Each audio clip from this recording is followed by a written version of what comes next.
अगर मैं आपसे पूछूं कि इंडिया हर साल ऑयल इंपोर्ट करने में कितने पैसे खर्च करता है, तो क्या जवाब होगा? एक अंदाजा कमेंट सेक्शन में जरूर लिखिएगा।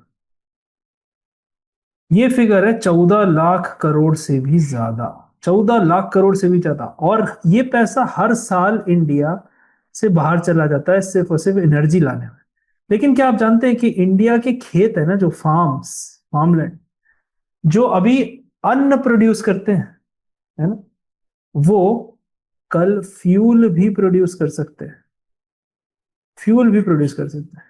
पाराली आप जानते होंगे, मतलब जो स्टबल रहते हैं, है ना, जो फसल कटने के बाद बचते हैं। आज उनको देखो तो ऐसा लगता है कि ये पोल्यूशन का सिंबल है। आपको लगेगा कि ये इनकी वजह से ही पोल्यूशन है। कल वही लोग हमारी पेट्रोल, गैस, इलेक्ट्रिसिटी का सोर्स भी बन सकते हैं। सवाल यह है कि इंडिया के पास एनर्जी के जो रिसोर्सेस हैं या नहीं, ये नहीं। सवाल यह है कि क्या हमारे फार्मर्स अन्नदाता से ऊर्जा दाता बन सकते हैं। आज हम समझेंगे कि इंडिया की जो एनर्जी डिपेंडेंसी है, वो सबसे बड़ी ऑयल वेल्स की नहीं है, बल्कि इंडिया के फार्म भी उसको रिप्लेस कर सकते हैं। तो आज के इस वीडियो को हम इसी शुरुआत से समझेंगे किस तरह से इंडिया अपनी इंपोर्ट डिपेंडेंसी को कम कर सकता है, जो कि दशकों से इंडिया को कहीं ना कहीं खा रही है। 1990 की क्राइसिस भी आप देखो तो भी उसमें भी वेस्ट एशिया में जो कॉन्फ्लिक्ट हुआ था, उसकी वजह से ऑयल प्राइस बढ़ने से ये सारी चीजें शुरू हुई। ठीक है, तो चलिए शुरू करते हैं। रोज 8 बजे मैं आपके लिए वीडियो लेके आता हूँ, है ना। पूरा वीडियो सुनने के बाद आप एक चीज जरूर कीजिएगा, मैं आपको बताता हूँ थोड़ी देर में। आपसे एक छोटी सी एक्सपेक्टेशन है मेरी। ठीक है, चलिए शुरू करते हैं। पहले सबसे पहले समझते हैं कि इंडिया का फॉसिल फ्यूल का बिल क्या है, मतलब इंडिया का लॉस क्या है, वल्नरेबिलिटी क्या है, ये समझते हैं। अगर इंडिया का आप क्रूड ऑयल इंपोर्ट का बिल देखेंगे तो लगभग आप देखो कि इतने टन, 244 मिलियन टन, जो कि लगभग 137 बिलियन की कॉस्ट पे आता है, और इंपोर्ट डिपेंडेंसी लगभग 88% है। मतलब 100 लीटर जो आप पेट्रोल डलाते हो, 88 लीटर उसमें से बाहर से आता है। तो आप समझ सकते हैं कितनी बड़ी डिपेंडेंसी है इंडिया की उस पर। और India one of the world का लार्जेस्ट ऑयल कंज्यूमर भी है। बल्कि हमारे पास जो डोमेस्टिक रिजर्व्स है वो काफी लिमिटेड है। मतलब आप ये समझो कि आप एक फैमिली हो और फैमिली 50,000 रुपए अर्न करती है, पर 20,000 रुपए सिर्फ पानी खरीदने में लगा देती है, वो भी अपने नेबर से। क्यों? क्योंकि आपके पास अपना खुद का बोरवेल नहीं है या कुआं नहीं है। तो ये फैमिली कितनी वल्नरेबल है। तो इंडिया की सेम सिचुएशन ऑयल के साथ ऐसी है। अब क्यों ये डेंजरस है, इसको हम समझते हैं। मान लीजिए ऑयल का प्राइस है $70 पर बैरल, और ये अचानक से बढ़ के हो जाता है $100 पर बैरल। जैसे अभी आपने देखा लगभग 10 रुपए का पेट्रोल हमारे देश में बढ़ा है। तो आप देखो, अगर आप 50 लीटर पेट्रोल भराओगे तो वो ही 500 रुपए के आसपास हो जाता है। तो वैसे ही जब आपका फ्यूल बिल जंप हो जाता है, वैसे इंडिया का इंपोर्ट बिल भी जंप हो जाता है। वाइल की जो क्वांटिटी हम इंपोर्ट कर रहे हैं वो कुछ नहीं होती, उसमें कोई चेंज नहीं हो रहा।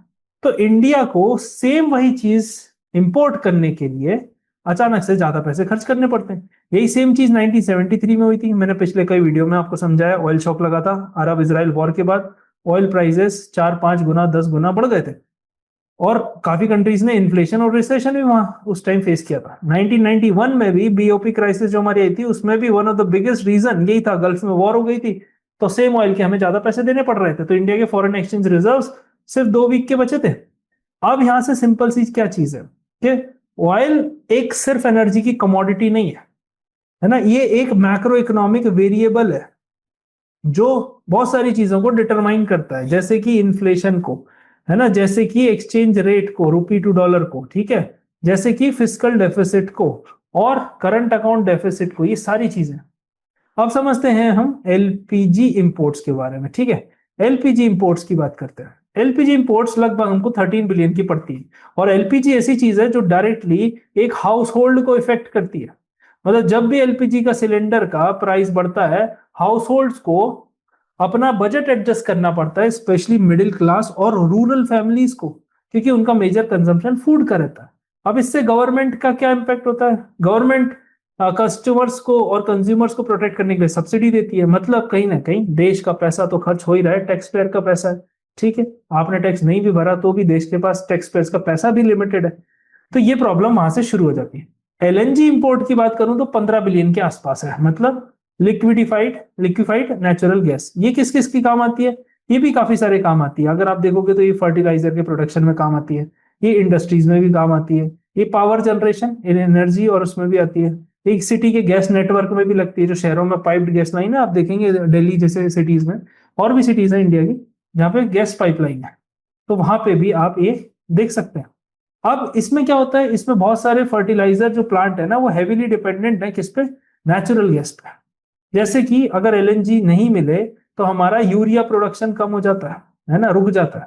तो सडनली ये चीज इंपॉर्टेंट है कि फूड सिक्योरिटी और एनर्जी सिक्योरिटी ना अलग अलग नहीं है, फूड सिक्योरिटी और एनर्जी सिक्योरिटी कनेक्टेड है।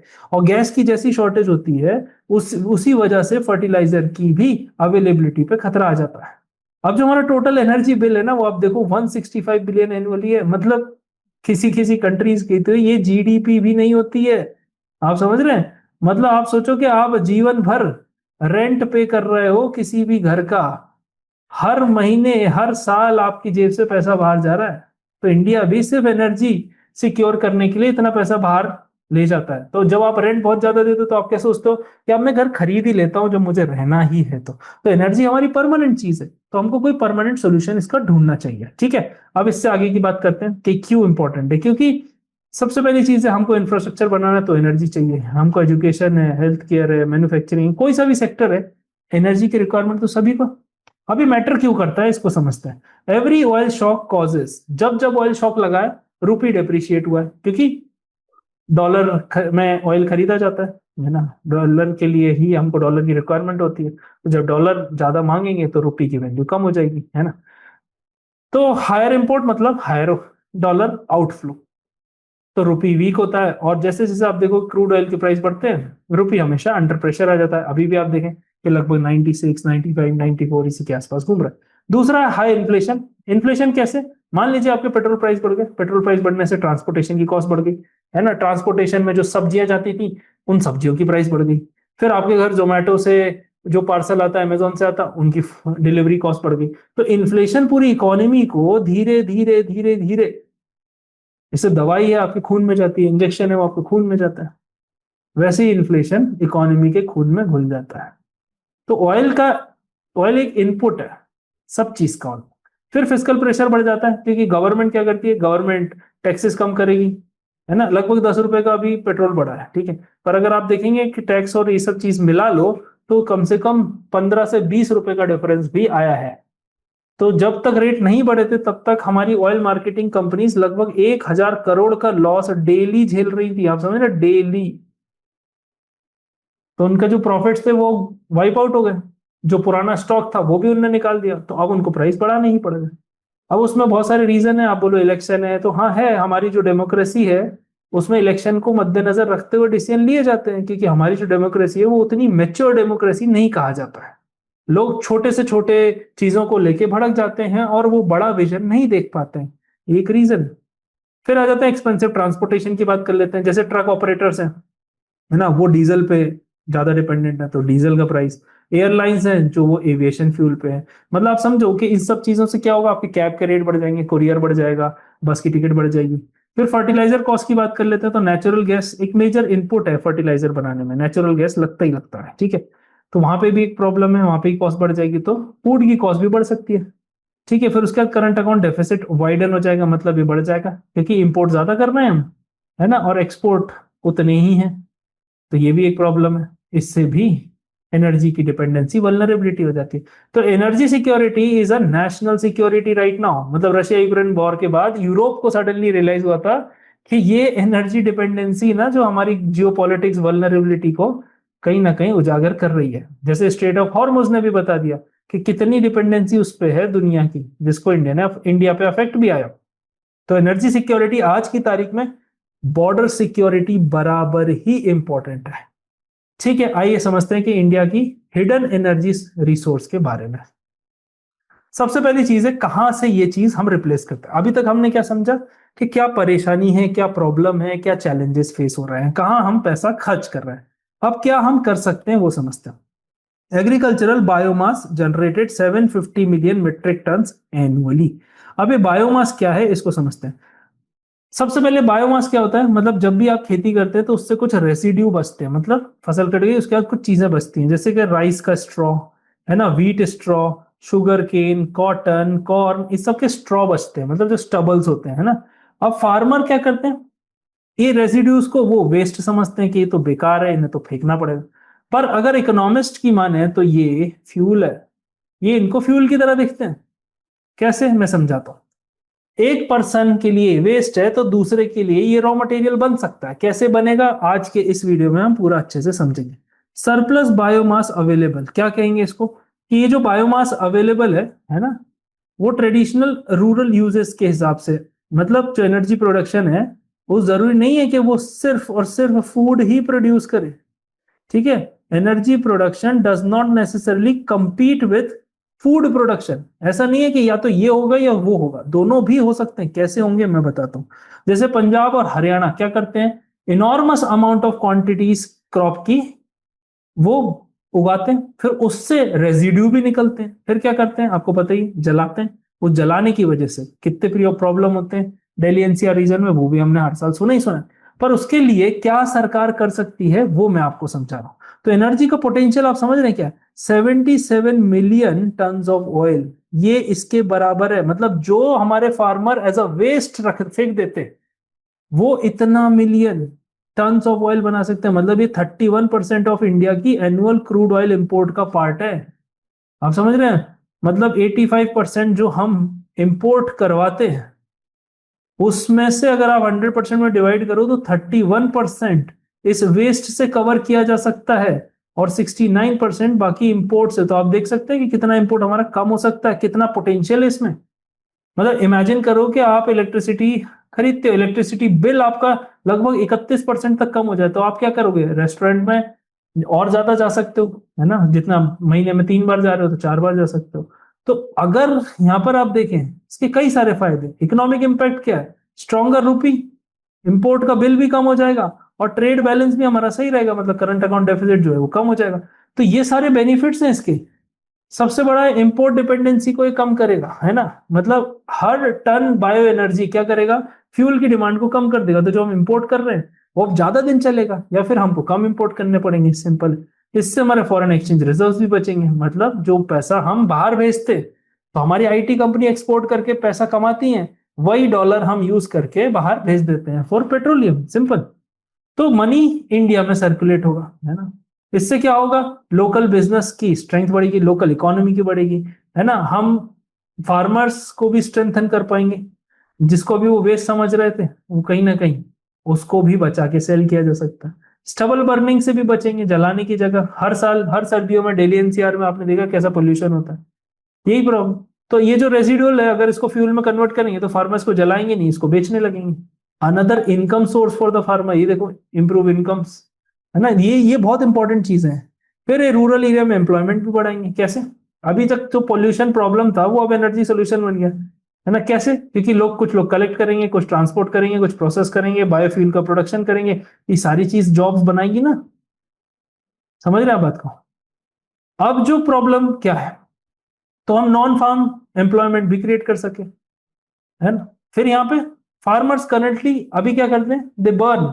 बट अभी जब इंडस्ट्री खरीदने लगेगी तो आप वेस्ट को भी बेचने लगोगे ना, ठीक है। तो वेस्ट भी रिसोर्सफुल बन जाएगा, तो एक सर्कुलर इकोनॉमी हो जाएगी। सर्कुलर इकोनॉमी कैसे होगी, क्रॉप से लेके रेसिड्यू तक, रेसिड्यू से बायोफ्यूल तक, बायोफ्यूल से एनर्जी को कन्वर्ट, एनर्जी से फर्टिलाइजर, और फिर क्रॉप में वो एनर्जी यूज कर सकते। तो ये जो सर्कुलर इकोनॉमी है वो सस्टेनेबिलिटी को प्रमोट करेगी, ठीक है।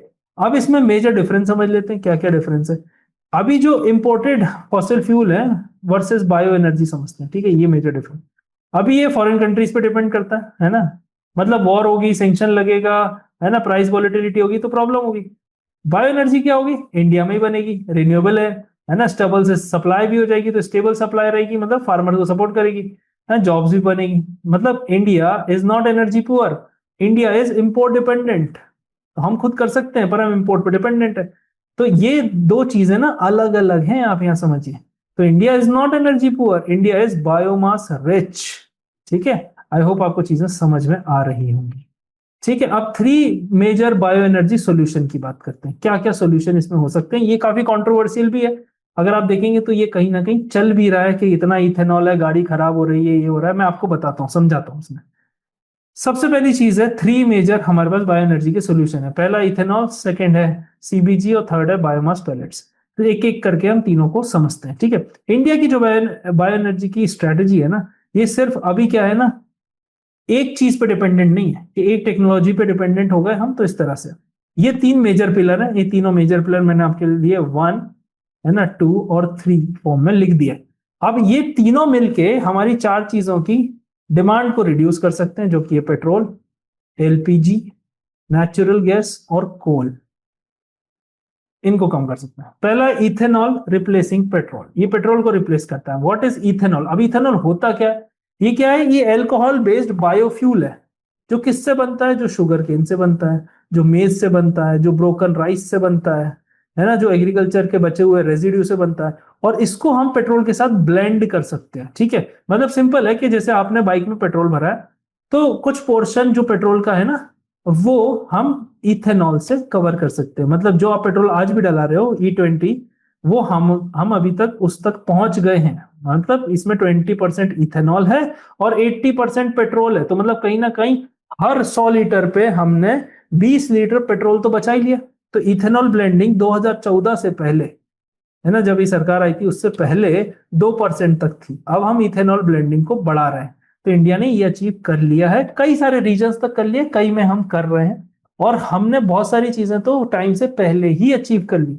अभी क्यों इंपॉर्टेंट है? क्योंकि हर लीटर ऑफ इथेनॉल, मतलब हर लीटर इथेनॉल पेट्रोल के इंपोर्ट को बचाएगा। है ना, मान लीजिए 100 लीटर पेट्रोल चलता था 10 दिन, अब 80 लीटर लगेगा, है ना।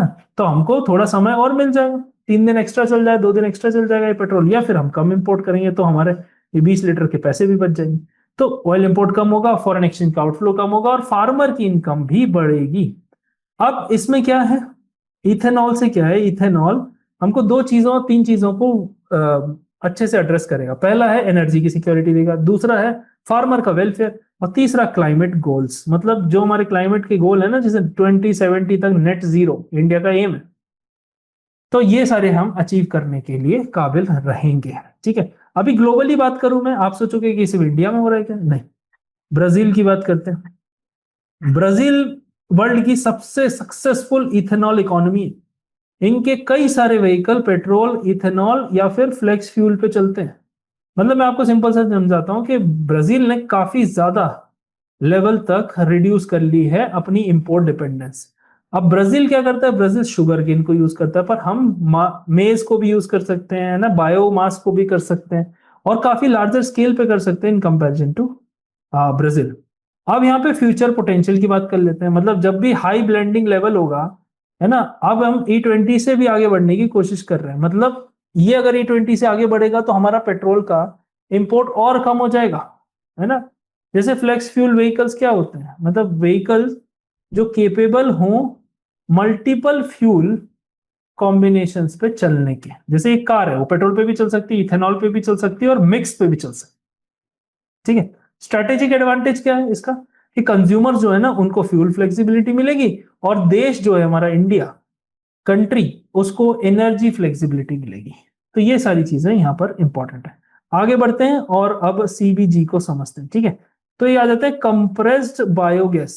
अब इसने क्या किया? कंप्रेस्ड बायोगैस क्या करती है? ये कहाँ से बनती है? ये बनती है क्रॉप रेसिड्यू से, है ना, क्रॉप रेसिड्यू से। ये बनती है एनिमल के वेस्ट से, है ना, ये बनती है म्यूनिसिपल के वेस्ट से, ये बनती है ऑर्गेनिक के वेस्ट से। तो ये सारी चीजें इसमें, है ना, यहाँ से अपन बनाया जा सकता है, जो कि बना रहे।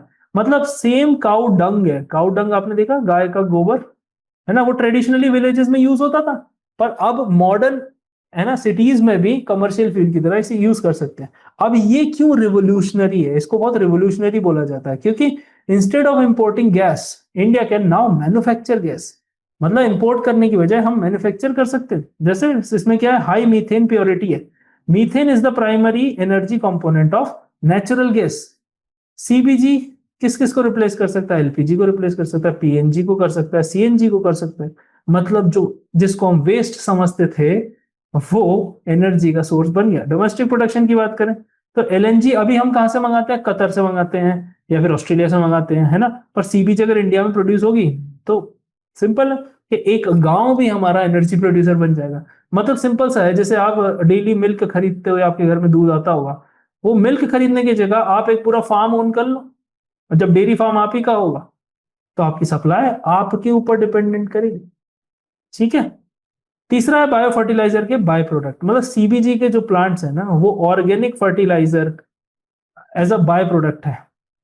मतलब एक प्लांट फ्यूल भी बना सकता है और फर्टिलाइजर भी बना सकता है। तो सर्कुलर इकोनॉमी यहां पे भी कंप्लीट हो गई। कैसे? क्रॉप का रेसिड्यू, उससे बायोगैस, बायोगैस से फर्टिलाइजर, फर्टिलाइजर से क्रॉप प्रोडक्शन। ये आप देख सकते हैं। तो जर्मनी इसका बेस्ट एग्जांपल है। अगर मैं जर्मनी की बात करूं तो जर्मनी ने, है ना, थाउजेंड्स ऑफ बायोगैस प्लांट्स बनाए हैं। तो काफी सारे गांव इलेक्ट्रिसिटी और गैस लोकली बना लेते हैं वहां पे। तो जो रूरल एनर्जी प्रोडक्शन है ना, वो भी एक मेजर इकोनॉमिक एक्टिविटी इंडिया की बन सकता है। ठीक है। अब यहाँ पर सीबीजी बहुत सारी चीजें करेगा, सॉइल हेल्थ, रूरल एम्प्लॉयमेंट, जो मैं आपको सारी चीजें बता चुका हूँ। अब बायोमास पैलेट्स पे आ जाते हैं। क्या है ये चीज? ये एग्रीकल्चर रेसिड्यूल टू फ्यूल, मतलब सिंपल है, इसको क्या करना होता है, इसमें कंप्रेस्ड फ्यूल बनता है। कहाँ कहाँ से बनता है? वो भी राइस स्ट्रॉ से बनता है, व्हीट स्ट्रॉ से बनता है, या एग्रीकल्चर वेस्ट से बनता है, और उसको एक जगह ऐड किया जाता है। ठीक है। जैसे आप समझिए कि आपने क्या किया, लूज लूज क्रॉप को एक कॉम्पैक्ट सिलेंडर में पैक कर दिया, है ना, एक कॉम्पैक्ट सिलेंडर में टाइट से पैक कर दिया, तो ये फ्यूल सिलेंडर बन गया। आप समझ लो। तो इंडस्ट्रीज को क्या चाहिए? थर्मल एनर्जी चाहिए। ट्रेडिशनली वो क्या यूज करती थी? वो कोल यूज करती थी, है ना, एलपीजी भी यूज करती है, पीएनजी भी यूज करती है। पर बायोमास पैलेट्स ना, इन सब का एक सिग्निफिकेंट शेयर को रिप्लेस कर सकता है। जैसे इंडस्ट्रियल बॉयलर्स है, मतलब फूड प्रोसेसिंग यूनिट्स में ये चीज यूज होती है, टेक्सटाइल फैक्ट्रीज में भी यूज होती है, केमिकल प्लांट्स में भी यूज होती है।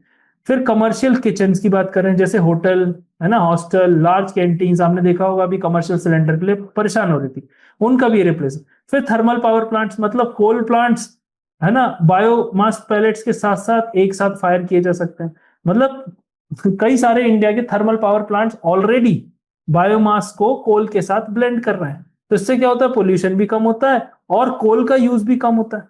कॉस्ट एडवांटेज है। अब कॉस्ट एडवांटेज की बात करते हैं।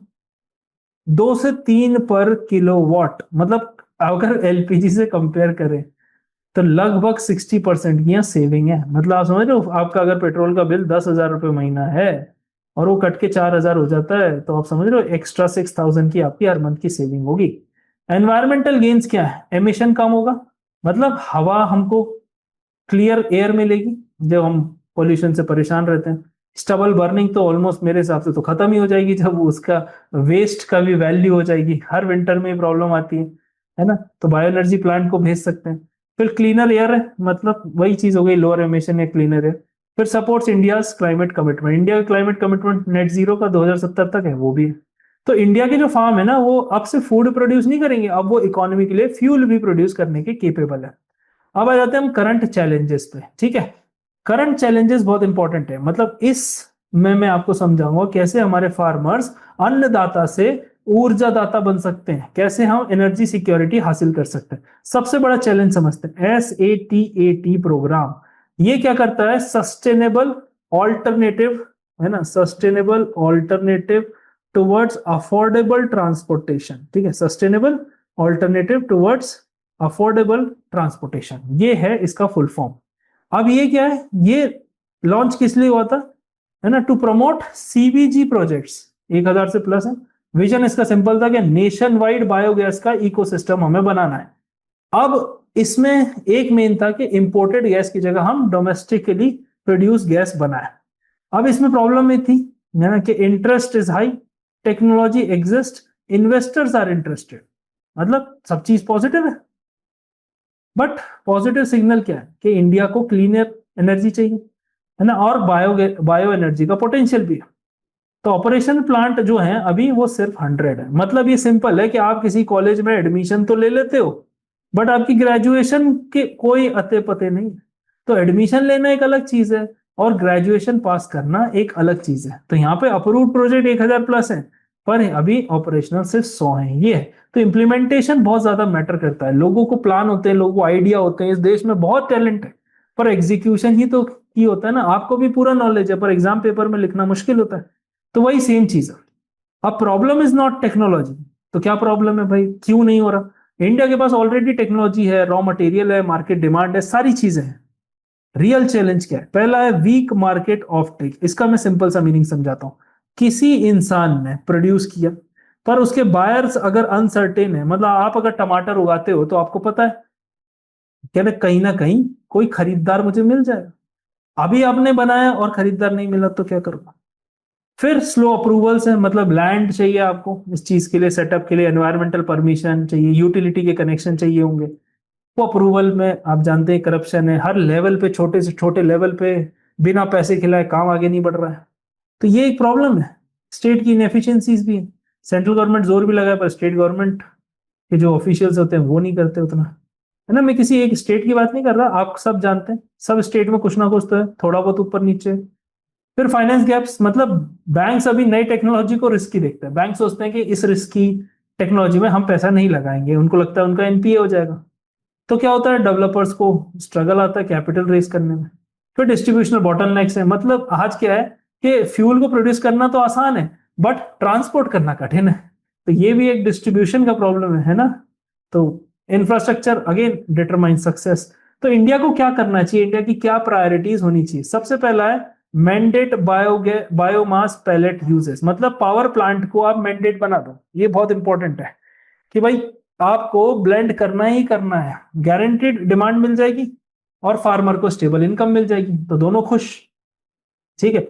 फिर एक्सपैंड इथेनॉल इकोसिस्टम, इसको भी बढ़ाओ, मतलब ज्यादा से ज्यादा डिस्टिलरीज लगाओ, फ्लेक्सी फ्यूल व्हीकल बनाने के लिए कंपनीज को एनकरेज करो और लॉजिस्टिक्स को इंप्रूव करो, जो कि हमने पिछले वीडियो में भी लॉजिस्टिक्स के बारे में डिटेल में बात की थी। मतलब ब्राजील का एग्जांपल जो मैंने आपको दिया था ना, वो इसीलिए बना था इथेनॉल इकोनॉमी में, क्योंकि गवर्नमेंट ने सपोर्ट किया था हर एंगल से। फिर एक्सेलरेट सीबीजी इंफ्रास्ट्रक्चर, इसका भी पोटेंशियल है। पोटेंशियल क्या है कि ये पूरी पूरी इंपोर्टेड गैस को ही रिप्लेस कर सकता है। तो विलेज लेवल एनर्जी इकोसिस्टम बन जाएगा आपका, तो गांवों का भी भला होगा, माइग्रेशन भी रुकेगा, शहरों पे प्रेशर भी कम होगा। फिर अश्योर्ड प्रोक्योरमेंट कॉन्ट्रैक्ट, मतलब एक फार्मर अगर वीट उगाता है तो उसके पास एमएसपी रहती है, उसको पता है कि मैं वीट उगा रहा हूं तो मैं बेच लूंगा चाहे सरकार को बेचना पड़े, और उसका एक दाम मुझे मिलेगा ही मिलेगा। That is called minimum support price, न्यूनतम शुल्क मिलेगा ही आपको। तो यहाँ पर क्या है, सिंपल सी चीज है कि जो एनर्जी प्रोड्यूसर है ना, उनको एक प्रिडिक्टेबल डिमांड भी चाहिए। ठीक है, तो इन्वेस्टमेंट फॉलोज सर्टेनिटी, ये चीज आप ध्यान रखना। फिर कैपिटल इंसेंटिव्स फॉर इंडस्ट्री की बात करते हैं, मतलब इंडस्ट्री को कुछ ना कुछ ऐसा इंसेंटिव तो देना पड़ेगा जिससे वो आगे आए। जैसे टैक्स, जैसे हमने सेमीकंडक्टर में दे रखा है ना, या फिर पीएलआई स्कीम के तहत भी दे रखा है इलेक्ट्रॉनिक्स में। फिर या फिर सब्सिडीज देनी पड़ेगी, है ना, या फिर प्रोडक्शन लिंक्ड इंसेंटिव करने पड़ेंगे कि एक जगह आओ इकोसिस्टम बनाएंगे।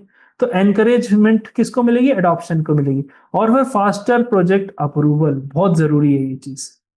कहीं ना कहीं ये जो डिले है ना, वो इन्वेस्टर के कॉन्फिडेंस को भी गिरा देता है, तो ये दोनों चीज इंप्रूव करेगी।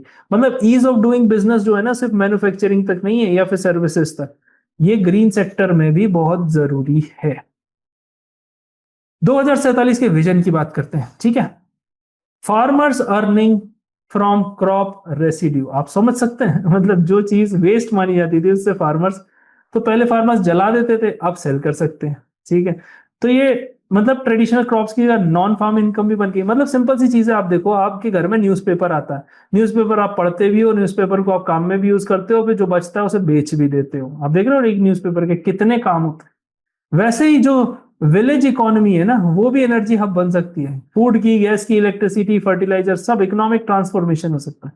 लोअर ऑयल इंपोर्ट बिल, मतलब less dependency on global oil market, तो हम बफर जोन भी बना सकते हैं, है ना। फिर रुपी को भी स्ट्रेंथ मिलेगा क्योंकि उतने डॉलर आउटफ्लो नहीं होंगे, तो ये भी एक अच्छी चीज है। अब देखना, जो कंट्रीज ना ऑयल एक्सपोर्ट करती है ना, उनको इस प्लान से तकलीफ होगी हमारे। आप देखना उसके खिलाफ प्रोटेस्ट होंगे कि एनवायरनमेंट का भी इशू है, ये हो रहा है, पेड़ कट रहे हैं, ये बहुत सारी चीजें होंगी।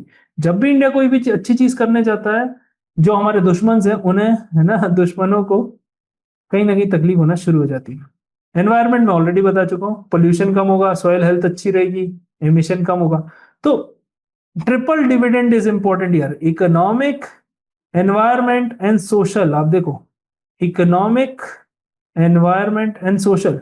तो बड़ा क्वेश्चन क्या है कि should India continue to sending 165 billion abroad every year, और या फिर जो हमारे पास ऑलरेडी एसेट्स हैं क्या हम उसको, क्या एसेट्स है हमारे पास? सनलाइट है ना, बायोमास है, फार्मर्स है, टेक्नोलॉजी है ना, हमारी इतनी बड़ी पॉपुलेशन है तो मार्केट डिमांड है, तो चैलेंजेस तो हैं ही, बट हमारे पास सोल्यूशन भी है। इसलिए आपका जो ओपिनियन है ना इस लेक्चर के बाद, आप प्लीज मुझे कमेंट सेक्शन में बताइएगा कि क्या आपको लगता है कि ये चीज हो सकती है, पॉसिबल है, और अगर ये हो गई तो हम पे उसका क्या इम्पैक्ट है, या फिर आप ऐसी क्या चीज करते हैं जिससे कि आप एनर्जी सेव कर सकें। क्योंकि दशकों से अगर आप देखो तो इंडिया की जो इकोनॉमिक वल्नरेबिलिटी है ना, वो एनर्जी इंपोर्ट पे है। जब भी प्राइस बढ़ जाता है ऑयल का, हमारी पूरी इकोनॉमी हिल जाती है, तो we need some kind of a replacement. ठीक है, तो जब हमें अन्नदाता से ऊर्जादाता बनाना है, तो उसके लिए ये बहुत इंपॉर्टेंट है। ठीक है, so don't forget to subscribe. कल फिर मिलते हैं 8 बजे, डेली हम मिलते हैं एक नए टॉपिक के साथ। तो कल फिर एक नेशनलिस्ट टॉपिक लेंगे, जिसमें आपको बताऊंगा देश की अर्थव्यवस्था के लिए, देश की इकोनॉमी के लिए क्या क्या चीजें जरूरत है। आपका क्या ओपिनियन है कमेंट सेक्शन में जरूर बताएं, जिससे कि एक ग्राउंड लेवल पे हमारे देश का नागरिक क्या सोचता है। आप इस देश के यूथ हैं, आपकी आवाज, आपकी सोच, आपकी अंडरस्टैंडिंग डेवलप करने के लिए मैं ये सीरीज चला रहा हूं। तो आप इस तरह से और अच्छे से समझें, और आप और हम मिलकर देश की सेवा करें। कल फिर मिलते हैं। Thank you so much. जय हिंद।